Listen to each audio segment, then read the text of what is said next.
Greetings and salutations, this is Imperator Vespasian and his trusty sidekick. Hello.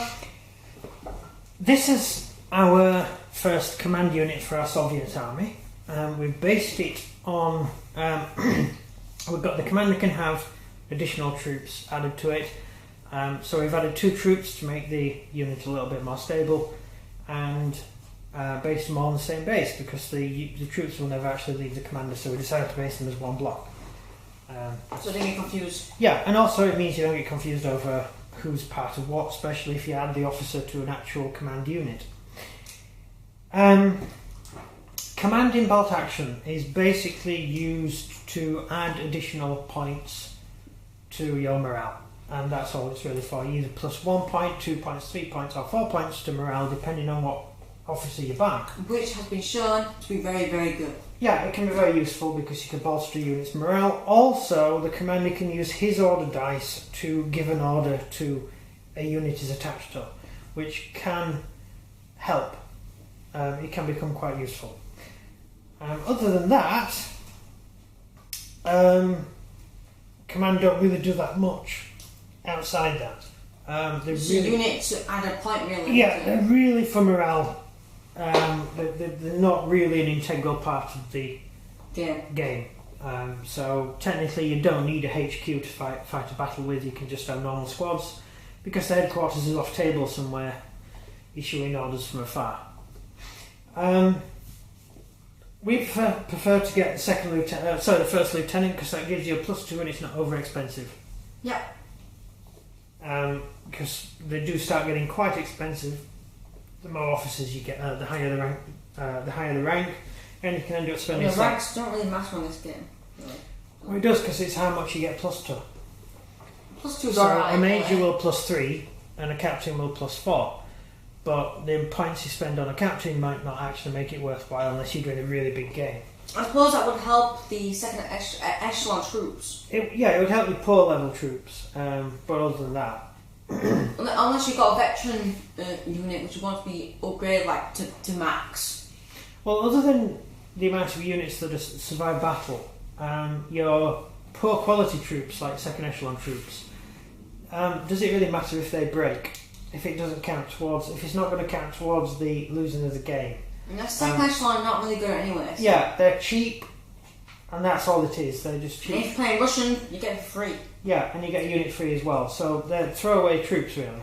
Especially in the mentality of the Soviet army. The troops are basically throwaway troops. That's that, guys. The flag is from the Japanese box set, and I've just painted it in Russian. So I just painted it as a Soviet flag, a red flag, to be seen at all Labour Party conferences. Points cost, they can be worth the points depending on what game you're playing. You don't have to get officers for your army. We've only got 1 officer stand, we're going to make a couple more up. But at the moment we've only got 1 because we don't really find ourselves needing it all too much. Until we start doing a campaign or a big match. Yeah, if we're doing a big match then we do need it, and then we've only got 1 and then it's kind of a drawback. Because there's only 1 place you can put the officer. Well, I think max amount of officers you need on an army is 3. Yeah. For both faction.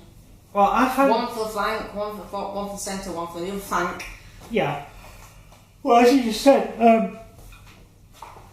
the best places to place your officers are places that might break. The places where you're really going to need that morale. And also the good thing about officers, they're quite fast, so you can move them around during the turn to cover units that might break and fall back. Yep, and give them that extra plus. Yeah, and you can also upgrade tanks to be command tanks. So if you have 1 pin on that unit and just take a roll, you can put your commander on it, and there's no pins. Yeah. Because it minuses that pin off. Yeah. So it's useful. Right, well that's really all we've got to say on the subject. Have you got any ideas as to tactics you want to add? I was trying to tactics run. I mainly have a lieutenant, a officer in a veteran squad to max out that unit. So Yeah. that unit can just hit, and if you're going to be that really good with it, add fanatics to that unit as well. Yeah, so if you've got a fanatical unit with an officer, that Every man. it's never breaking and it will win combat. Yes. Generally. Yeah, it will survive combat. That's my tactic. What's yours? Yeah. Well, I'd say what I said. I just put them where I think it's an area that I really need. Yeah, an area where I really need them. If I'm worried about a particular place in the battlefield, like a bridge or whatever, then I will put the officer there to make sure those troops don't break. Makes more sense like that, really. Should have thought about that. I did find them quite annoying when we did that big Soviet game with the mass Soviet infantry charge.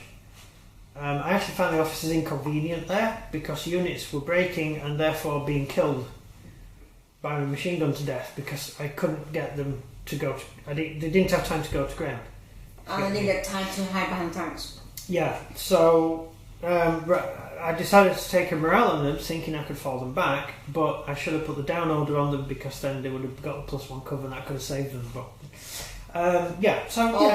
it's the decision to use an officer, really. Sometimes using an officer might not be the best thing to do for the unit. Sometimes you might want a unit to break. Yeah, so they can funnel in and you can go around them. Yeah, so you can use another unit which is better off. As a distraction, like a bullet magnet. Yeah, so you need to be slightly careful if you've got multiple infantry units. Most people just play games with very small units, so...